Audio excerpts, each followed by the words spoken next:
Hello, and welcome to the Purdue Owl.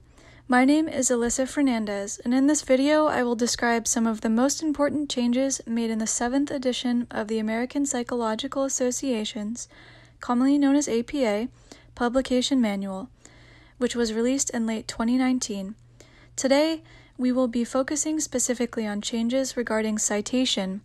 For additional writing resources, check out the rest of our OWL vidcasts on this channel, or visit the Purdue Online Writing Lab at owl.purdue.edu.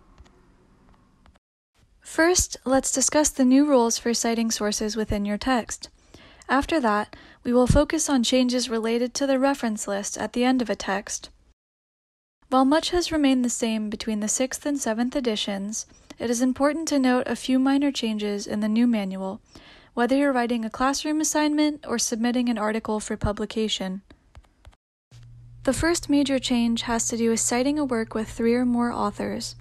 If your source has 3 or more authors, you now need to include only the last name of the first listed author, followed by et al., a Latin phrase meaning and others that indicates to the reader that the cited source has multiple authors. In the old 6th edition, you'd need to include up to 5 authors the first time you made the citation, and then, in the following citations for the same source, you'd be able to use et al. But now, things are simpler. If a source has 3 or more authors, use et al. After the first author's last name, whether you're citing it for the first time or the 100th time. The only exception to this rule occurs when following it would create unnecessary ambiguity.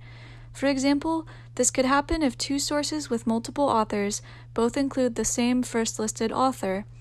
In these cases, list as many names as is necessary to distinguish the 2 papers, followed by et al. Another change involves the citation of the traditional knowledge and/or oral traditions of indigenous people. These sources of information are now treated as a unique source category. If the information was recorded, for instance, if it was written in a book, use the normal guidelines in place for the appropriate media. However, if the information was gained another way, like through personal conversation, personal experience, etc., use a modified form of the personal communication citation. Include the person's name, the indigenous group or nation to which they belong, their location, any other relevant details, along with the words personal communication and the date on which you spoke with the respective person. If the conversation took place over time, provide a date range or a general date. Note that, while this information must be included within the body of your text, it should not appear as a source in your reference list. This is because there is no physical source for your reader to consult.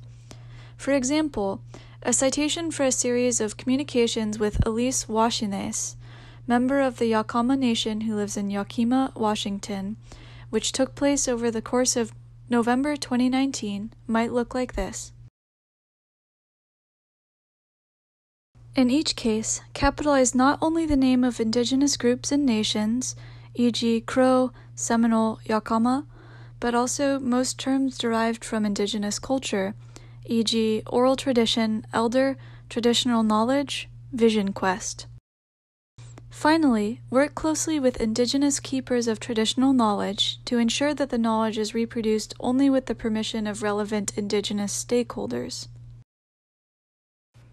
Additionally, the new APA 7 guidelines describe how to relate information gained from research participants. When quoting research participants, use the same formatting as for other quotations. For any quotation of 40 or more words, use a block quote. Because quotations from research participants are part of your original research, do not include them in the reference list or treat them as personal communications. Instead, simply state within the text that the quotations are from participants within your primary research.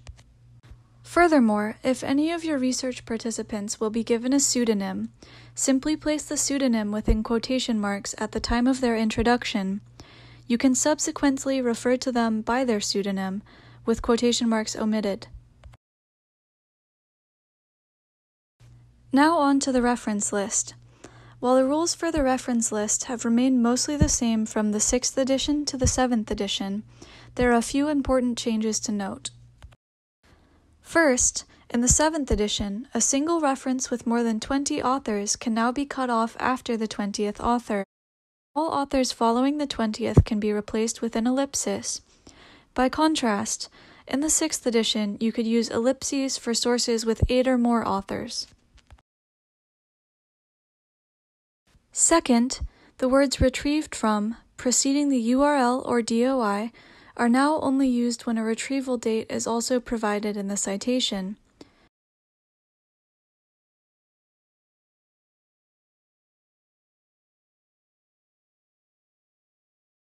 Finally, the new guidelines describe how to use DOIs and URLs when citing sources obtained from academic research databases or online archives. In short, you could end the archive and database portion of the citation entry with a period, then provide the DOI or URL. Note, however, that although database and archive information is not typically included in citation entries, it should be when the writers need to cite sources that are only available within a certain database. That's all for today. Thank you for checking out this video. For additional writing resources, be sure to check out the rest of our YouTube videos as well as the OWL website at owl.purdue.edu. Stay tuned for more videos on APA 7 in the near future. Happy writing!